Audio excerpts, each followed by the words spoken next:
I'm here in Crocodile Farm here in Puerto Princesa. It's so hot, guys. I will tour you around. Please join me.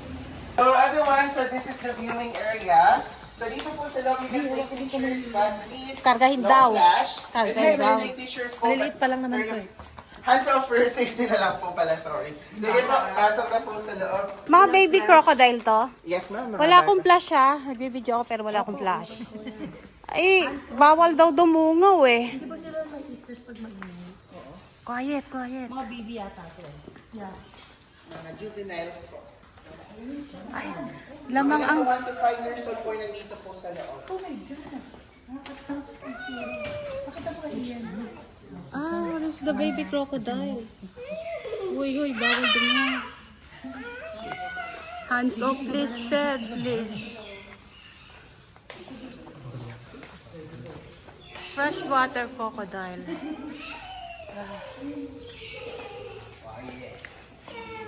Ang dami sa ano. Yeah, they have different colors. And how many in one cage? Oo, maliliit. Two. Hala, ba't parang active na active yung mga dito? Ayan. Parang kaya nilang manakmal. Baby crocodile. See? Then, nandito tayo sa third cage nila. Medyo mahaba na ito. Maliliit yung kanina eh. Saltwater crocodile to. Ano sila guys? Punta tayo sa ito. Bali, ito ay saltwater crocodile. So,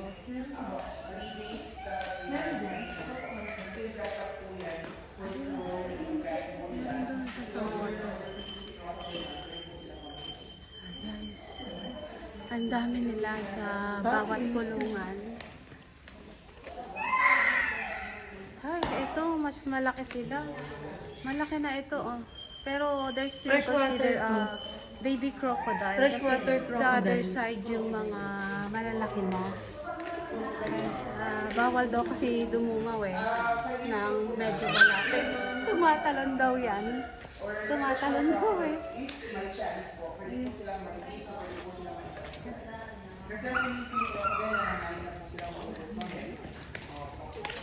So, how many cage they have for the beginning before 6? So, they have 20. Ayun. They have 20 cage. Ayun sila guys. So, patong-patong. Crocodile farmers. Actually po sa Davao City and also the Rizal Siksikan sila sa isang lugar. po ng crocodiles is galing po dito ang crocodile po.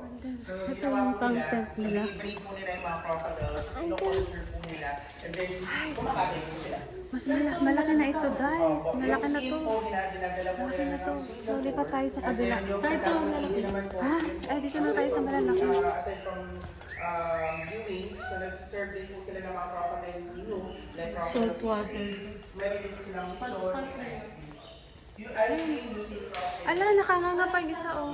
Kung hindi po sila masyadong magalaw po kasi mga doctor na animals po sila. Activo lang po sa gabi. Ay, nakanganga na rito. Ano ba sila? Parang plastic ah. Nagmagal. Pero yung tanong po is nakikita po sa taas ng tangke. Medyo malalaki pala sa side. Ay, ito meron. Bakit siya naka-isolate na isa? Gawa po yun sa fire.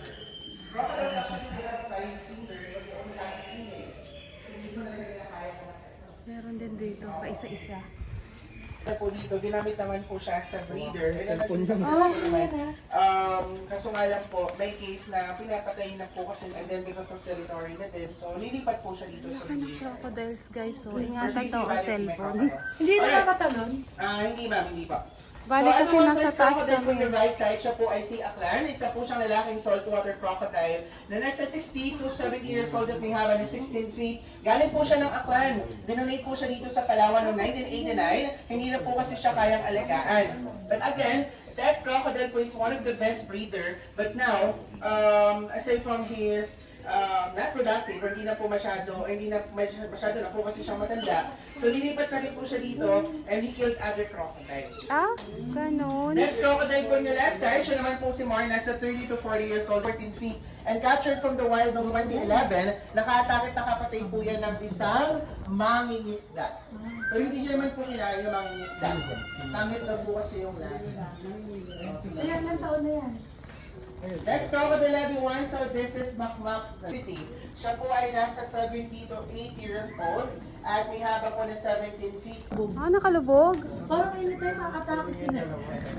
Ah, hindi ko siya makita yung ulo So niya. everyone, so this is Kalayan. So siya po is breeder naman po namin before. Kaso nga lang po medyo matanda na din. And same case of Aklan, he killed other crocodile kaya po nilipat po. Asan yung ulo niya? Nakalubog din, ma'am. Ay, sayang. So, everyone, crocodiles 8 to 12 years old, pwede na po sila magpahilog, pwede na po sila magparami. Pero hanggang 20 to 40 years old lang po yan.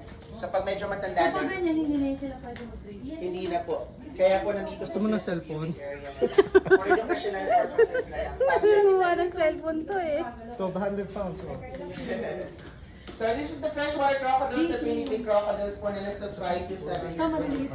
Ang alin? Yes, ma'am. Bigat nila. Oo nga, no? Dahil po sa... Ayun yung may nakalabas. Ay, ito yung baby. Anak ba Wala nila pa to? ako gumagalaw. Gumalaw. Ay, ayun siya. Naku, baka tumalon. Hindi yan tatanong.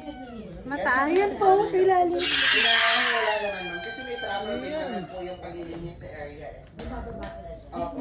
Tinidrain muna yung tubig ng crocodiles kasi without water, yung Kasi movement baka po masyadong nila is dumi. medyo babagal na po. Ito si Colta. Laki naman yun. Alright, and everyone, so that is Tawi captured from Tawi-Tawi. Opo, so siya guys, nasa Ay, ang laki. 5 years old at may habit at Sura niya, oh. So hinuli po siya ng 2015 dahil po sa naging threat po siya sa isang community.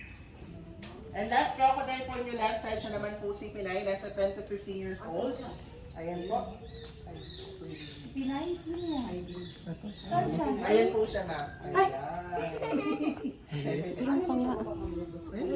Wala. Bigyan ng pagkain. Opo, ganda niyo po. Ay, Pinay. Kaso nga lang po, hindi po kasi sila, basta-basta bibigyan lang po ng pagkain, may schedule po kasi talaga. Opo. Oo, kasi baka pag binigyan mo ng binigyan, mangingila. Opo. So yung mga ganito po kalalaking crocodiles, we feed them mga nasa 5 to 10 kilos po ng karne sa isang linggo. Pero once a week lang po sila pwede pakainin, especially ito po mga malalaki na kasi yun po dahil sa mabagal na yung kanilang metabolism. Opo, dapat is nasa 1 to 2% na po na bigat nila. Ay, nawala. Nawala na. Ala, parang ayan na. Check. Manghihila na ng cellphone to. Magsasabay. Ayan na yung ulo niya. Ang laki. Ala, ayun na.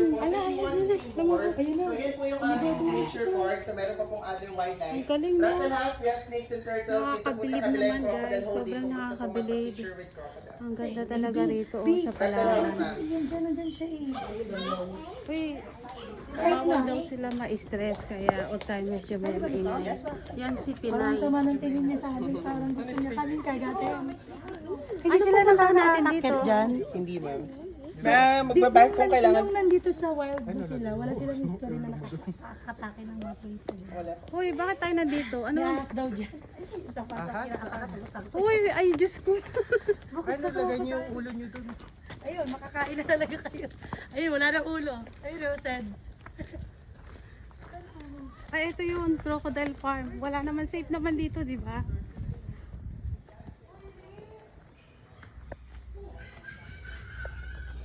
Thank you guys for watching. Please subscribe to my YouTube channel. And God bless us all.